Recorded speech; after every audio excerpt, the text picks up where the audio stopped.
The group chat is brought to you by Overmarked, a student-centric platform created by tutors for students. We offer high-quality free notes for all subjects across O levels and A levels. Do check us out. Now, on to the podcast. Check the mic and make sure it sound right, boys. Welcome everyone to the group chat brought to you by Overmarked. So today's topic, we're going to be discussing how much social media is too much. I'm your host, Daryl, and with me is Emmanuel. What's up, Emmanuel? Hello. How are you guys all doing today?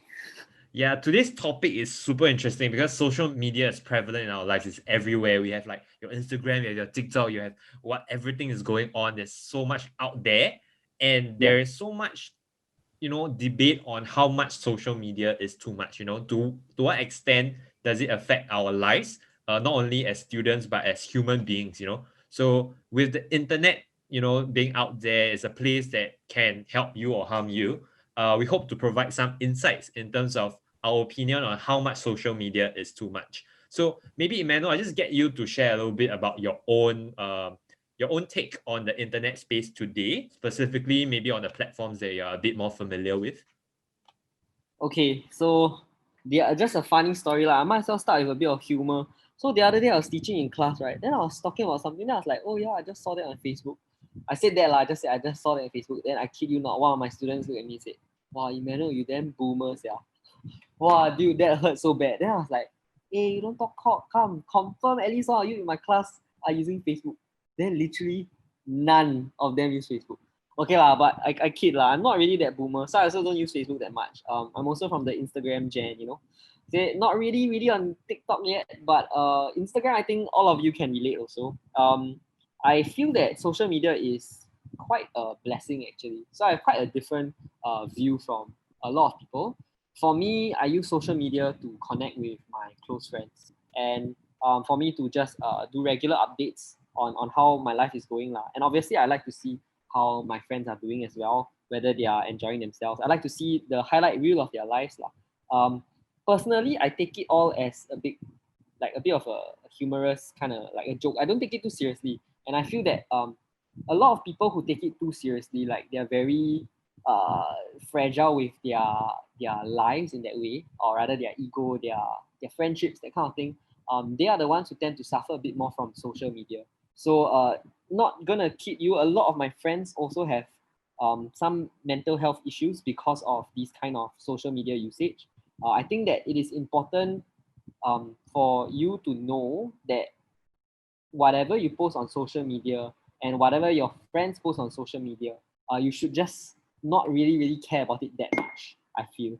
It is the highlight reel of everybody's lives. So don't even bother comparing, right? You're not like nobody posts their failures and their sadness and everything. You only always see happy things on Instagram. So don't take it too seriously, lah. Okay, because a lot of times, the sadness and the misery and the frustrations that a lot of people face all come from comparing. So as much as you can when you're using this kind of social media platforms, just always remember nobody posts their failures, and it's fine. Like if you're having a bad day, just turn it off. That's my take on it. Other than that, I really love it because I can connect with my friends. How about you, Daryl? What's your perspective on this? Okay, for myself, I'm also from the Instagram generation. I haven't been on TikTok until recently when Overmark launched our TikTok platform. I'll share a little bit more about the background story and how all of that worked.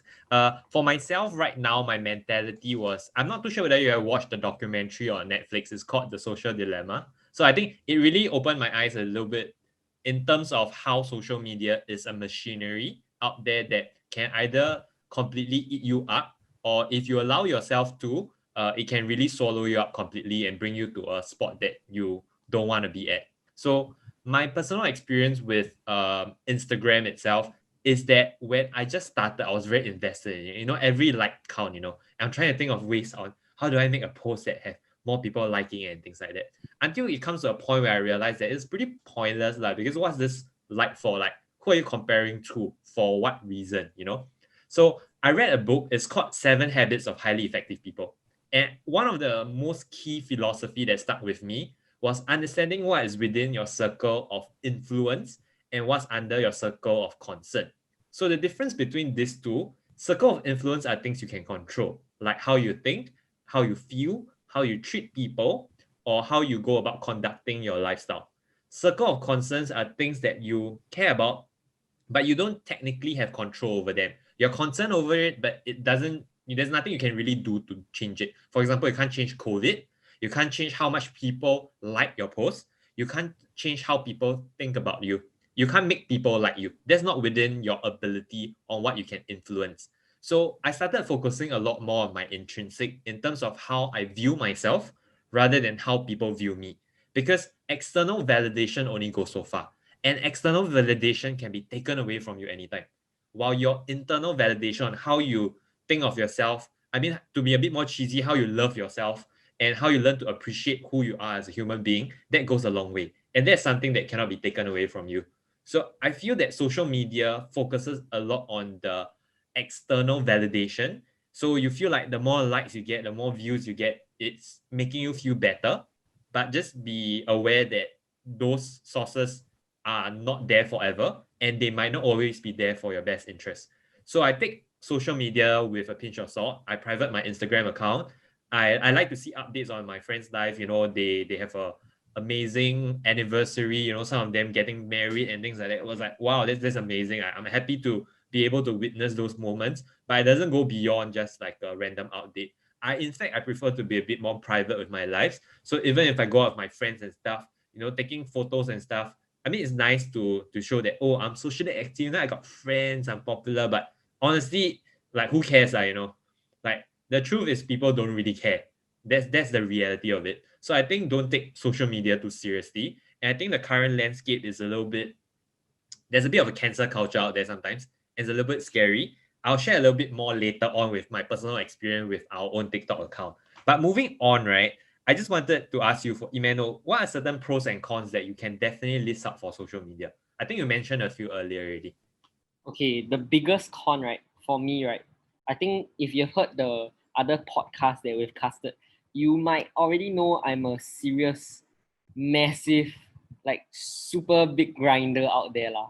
So one of the biggest cons that come from social media is just distraction. Like really, just full on distraction. Now I hate how it does kind of distract me away from the task at hand usually. Lah.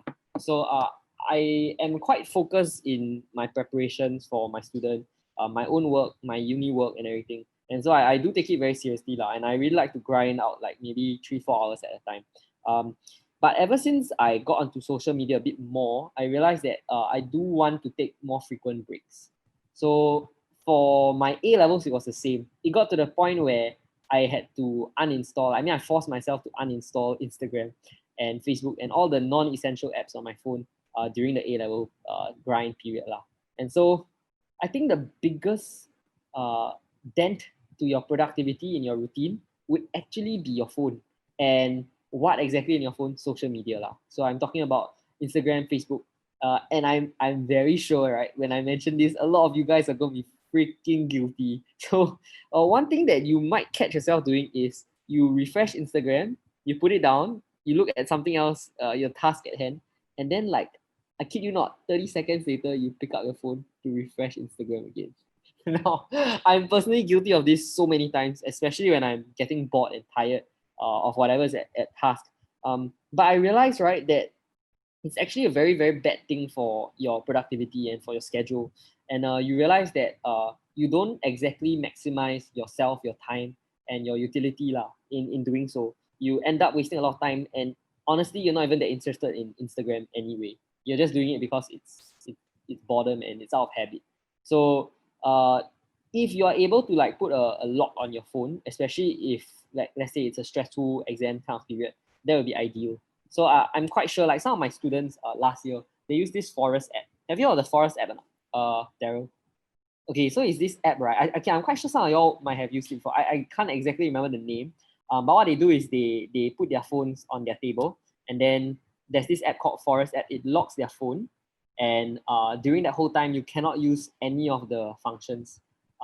And by the end of it, right, it's always used for productivity lah. So the whole time while you're putting your phone there, you should be studying. And then at the end of it, right, there's a forest that appears on the app.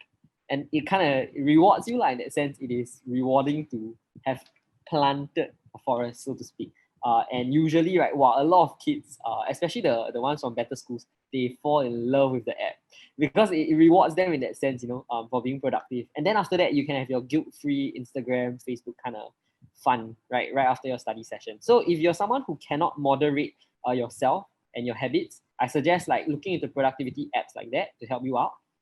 But if not, yeah, social media is generally okay. Usually this is just the biggest pitfall of it. The other big pitfall is comparing yourself to others and then just feeling sad about it lah.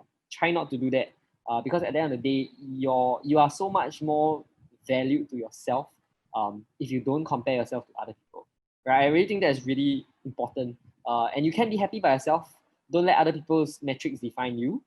Make sure you know what you want lah. And I think that you'll be generally a much happier person. Yeah. But I mean, sometimes when I see my handsome friends like Daryl on Instagram, I also like, jealous a bit. Okay, what about yourself, Daryl? Like, what do you There's a feel? lie because I'm never on Instagram. Ha! Okay. Oh, Yeah, but okay, anyway, I think the pros of social media is there is about connecting with your friends. Like you move on from secondary school, you go to JC, at least you can see what your friends are doing. It helps you really stay in touch with what's going on in other people's life. I think there's a lot of pros to social media. It's a great thing, but comes with it a lot of bad side as well. So I think the one thing that I wanted to emphasize on was what Emmanuel talked about for habit. So you need to realize that if you're using social media so much, it's not because you don't have personal control anymore. It's like you have already formed the habit. For example, right now, whenever I go to say the toilet to shower, right, I must watch my YouTube video or I must listen to a podcast. So it has formed that habit for me. Or when I'm bored, I will open my app on Instagram, for example. So if you realize that you have formed a subconscious sort of pattern of repetitive behavior, you might be addicted. And that is when you should say that social media is too much. If you're okay, like you can control yourself and you're like, okay, I'm really bored now. I have 5 minutes to spend. I'm waiting for the train. I really got nothing productive to do. And I just want to catch up on life. Sure, go ahead, go on Instagram, go on TikTok, whatever fits your needs. But if you realize that you cannot control yourself and you're doing it subconsciously, that's when you have to stop. Now, another major con for social media is really the idea of the highlights of the life and you comparing yourself with others. I feel that is super toxic because when you try to compare yourself with someone else, you won't compare with people that are worse than you. You will compare with people that are better than you. And why she got more followers? Why his photos got more likes? Why is their life so exciting? Why do they have so many friends and things like that? But the truth is this is all curated. They only want to show you what they want to show you. And you always feel inferior or you feel bad because you feel that your life is not as exciting. And that is probably the worst thing that can happen to you because why do you care so much about other people's life? If they are having a fun life, they have a lot of friends, they are having awesome parties, good for them, be happy for them. And there's nothing that should stop you from feeling that you're inadequate because you are who you are, you're not them. You might be an introvert, and if you're looking at an extrovert's Instagram, of course their life is haps, but yours is not because you're more comfortable being yourself. Right? So social media is great, but comes with it a lot of cons as well. So I just want to share a little bit more about our TikTok account. So what we did was that we wanted to create content that is entertaining and relevant for students. So I'm not a TikTok user. I didn't grow up with the generation of TikTok. I can't make good TikTok videos for all of my listeners out there, for students that are on Overmarked. So what I decided to do was instead get the best creators that I could find that were happy to join to the platform and to create content for us.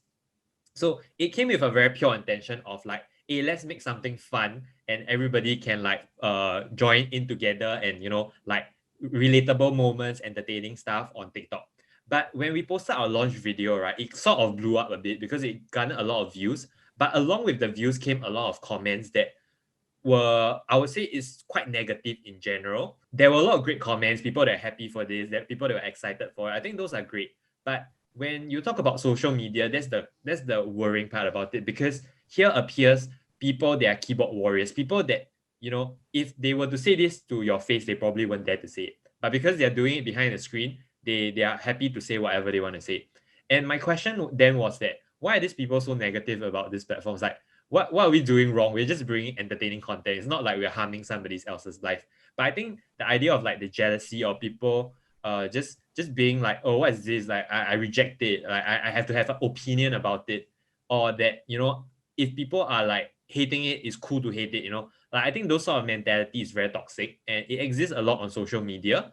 And I think it's something that you really have to look out for. So in terms of our mentality now, I told the content creator team that, let's just go ahead and do what we intended to do all along, which is to make entertaining content. And regardless of what people think or how people react to us, I think at the center of what we're trying to do at Overmarked is always to be focused on the students, but be it creating the free notes for you guys, or creating crash courses to prepare you guys, or even being active on Instagram or on TikTok. The whole idea is like, hey, we want to be part of your life and want to help you guys. So sometimes it just doesn't click in terms of why people have such strong opinions of certain issues on the internet. And the cancel culture sometimes scares me as well. But for me, it's like back to my mentality of, okay, social media is just out there. How you think about it really changes your perspective of how you handle the whole social media space. So I think for me, social media it can be get quite scary lah. So you really need to learn how to protect yourself and how to approach social media in a very responsible way for your own mental well-being. I think that's something that will really change your life. If especially growing up in an era where smartphone and social media is a necessity. So if you don't have Instagram, it's almost like you're weird.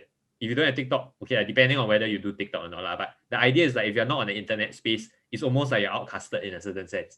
So you really need to learn how to think about social media as merely a tool to help you make your life better, but not a tool that you have to depend upon for your social life or your own personal value. So never bring yourself down just because your Instagram is not there. That's like the worst thing that can ever happen. It's like, oh my god, that's like a crime to humanity. Okay, but having said that, down to our favorite part of the podcast, which is the dilemma of the week.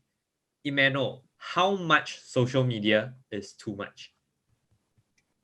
I wouldn't quantify it. When you ask how much, I wouldn't quantify it in time. I would actually quantify in terms of basically how seriously you take it lah. So I think this is something that I feel that it is not very easy to gauge, but my opinion is that it should be something that only adds joy to you. It shouldn't subtract from you. So if you ever once feel that you are using social media and you feel sad or you feel jealous or envious or any kind of negative emotion, and you know it's coming because you're comparing yourself to your friends, then you have to stop.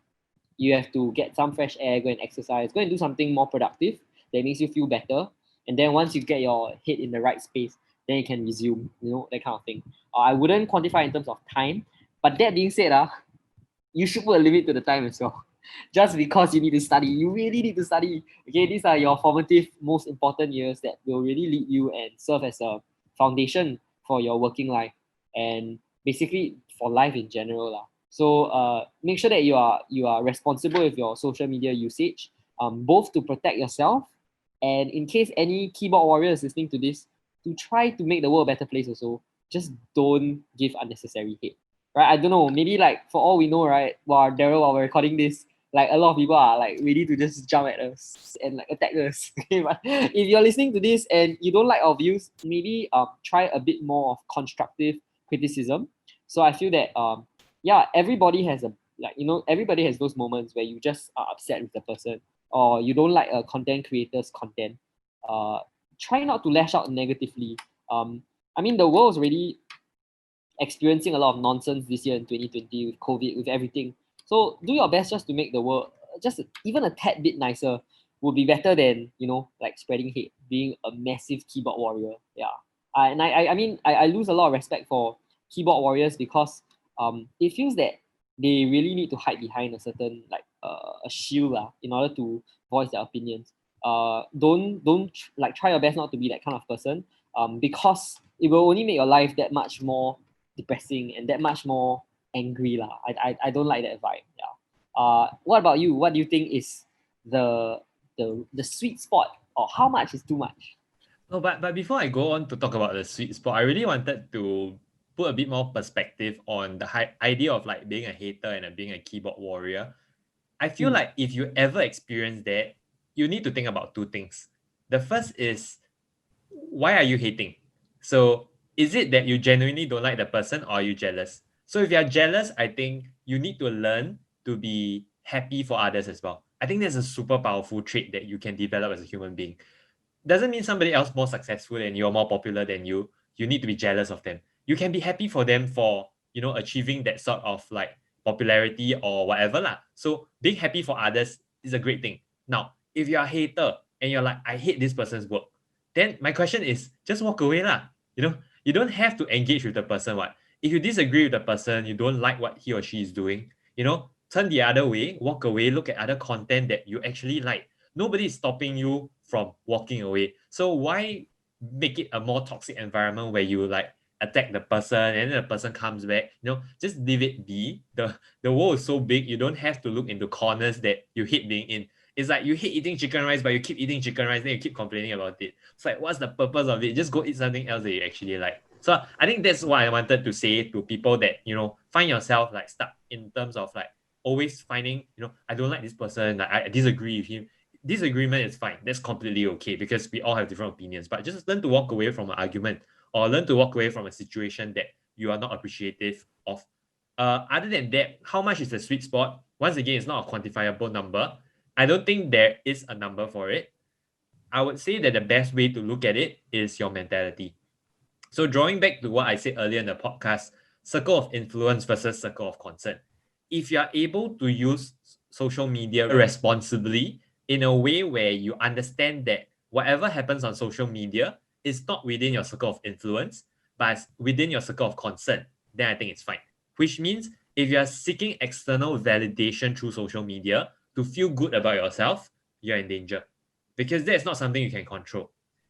So what you have to do is to use social media in a way whereby you are happy about, maybe there's a happy moment in your life and you want to share it with everyone. That's great. But having that happy moment, you already validated that happiness for yourself. You don't need anybody else to tell you, hey, that's great. Then you post it on social media, more people congratulate you, that's great. But at the end of the day, you still need to know your happiness or your own mentality on things is something that only you can control. So never ever let external validation be your source of happiness. That is the most risky thing that can bring you down the road of mental illness and like depression and things like that, because that can be taken away from you anytime. And if you find yourself engaged in toxic communities or you yourself being a toxic person, then you kind of need to like rethink about how you think about things and think about walking away or thinking about different ways to think about things lah. I think the internet is a scary place, but only because humans make it that way. The internet itself as a tool is an amazing creation, but the way people abuse it, the way people misuse it, makes it a very dangerous place. Okay, so I think with that, we have come to the end of today's podcast. We hope to have shed some light on how much social media is too much, and more importantly, in terms of your mentality towards it. So any last words from you, Emmanuel? I think that the last thing I want to end off with is just make sure that you are doing things responsibly and like being safe out there. So cyberbullying is a thing lah. Okay, just make sure that you're well guarded from that also. And I think that now, since everybody is so into social media, that's probably one of the more high risk areas where you might just be affected in terms of your mental health. So I just want to let you guys know that it's okay to not have, or rather, it's okay to not be the best amongst your friends. Like, especially if you're comparing yourself with others, you'll get there, and you shouldn't be basing your value, your worth, and your health in comparison to your friends. Do what's best for you and try to find your own happiness. It shouldn't be dependent on other people's metrics. Yeah. And as always, thanks for listening to our podcast here. We really, really hope that we've shared something more meaningful with you today. And we are excited to hop back into the more academic kind of questions and the more academic kind of debates in the future. Yeah. Yep. So ending off with haters gonna hate, so don't let them affect you. Bye-bye. Bye-bye. Take care. It sound right, boy.